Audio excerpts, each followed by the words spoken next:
One of the more difficult things that we seem to find at the younger level is just how to isolate a mismatch.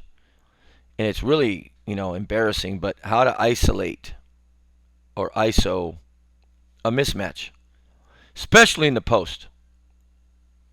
We go with an offensive set, let's say, of 14, and let's say this guy's got a post mismatch. Well, you've got options. This guy can pop back out and you kick it to him, and you want to go with a two-man game. And this is a designation for a two-man game. Or this point guard can dribble over if there's denial here and just wave him off. But then you want to go with an isolated post game. It's just not that complicated. Now, when we have an isolated post, this is the way our offense should look. Spaced out, cleared out, balls in the post. Wherever they double from, you kick it. If your guy turns his back, you cut. If the double down comes from here, slide in the corner, kick it back out. If this guy doubles, you kick it out there, or he could even cut for a layup. If this guy doubles, which is a long way to go, you got an isolated kick out to there. If this man comes all the way over, he could cut back door for a dump down, or you could possibly swing it over to top.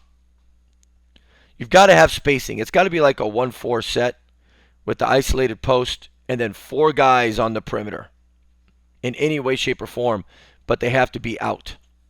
If you're not a good shooter, you want to kind of cut through and then maybe hide in the corner. So if your man leaves, it's a simple cut for a dump down. But we seem to have a lot of difficulty in isolating the post. I mean, there are so many different ways that you can isolate this stuff.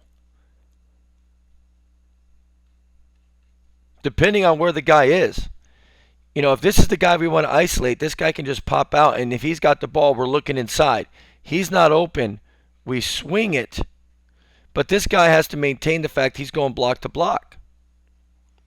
And you just keep looking. You fake a pass, the defense converges because they all know that's the mismatch, and you should have open kickouts everywhere.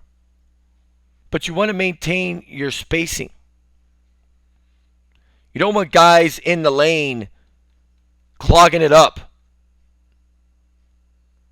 If you've got an isolation at a power isolation, just 2 types of isolations. You got a power or you got a guard. If it's a power isolation, let's say this guy's got a big size mismatch. Then you could pass it here, and if he really has that talent, you could back him down, clear that guy out. Okay, then this guy would bump over. As he's backing him down, bump over. And we just bump everybody out. And this guy would back him down Magic Johnson style and look to make a move in the post. It's not complicated. You don't want to set, if you've already got the mismatch, you don't need to set a screen. You just isolate it. You don't want a screen because they might switch. So you just have to call it out and then be patient. And if I'm the guard and that's my ISO mismatch and I got a wing over here, I yell at him to clear and I just dribble it over, maintaining my spacing, fake it high, dump it in low, and let this guy go to work. Again, it's not rocket science. It really isn't. If it's a guard that we want to isolate, if he's got a mismatch here, if he's got the mismatch, he can just dribble it over here, and then we can, again, clear it out. Boom. He can clear out. He clears. So we'll have basically 4 guys out in this area, and he dribbles over to this, and he's looking to make his move. More of a guard ISO. You can even go flat, where you flatten everybody out, but now you know you're not going to get to the rim. So you make your move, and you make a shot into this area here. You flatten everybody out, so there's no help, and you just got to beat him, and you got to score. We have a play where we tap our head. It means just clear it out, and let's go flat. If we call flat, flatten everybody out. I mean, how complicated is this? I mean, all you got to do is watch the NBA for 5 minutes, and you'll see this. Flatten everyone out on offense. Where's the help going to come from? I mean, they're all going to maybe be high side there. So you just got to zip, make a move, and you're looking to make a shot right in these elbow areas, maybe even deeper depending on the help. And if this guy helps, you got to dump down into the post. But that's an ISO where we go ISO. Maybe we just call it flat. It's just not hard. You've got to look for mismatches. And if you don't have one, then you could do the block-to-block isolate.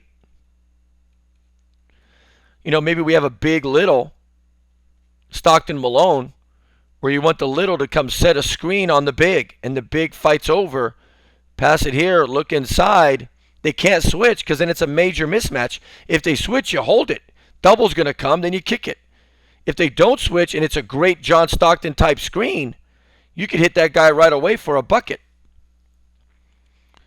Very few teams have great block-to-block screens.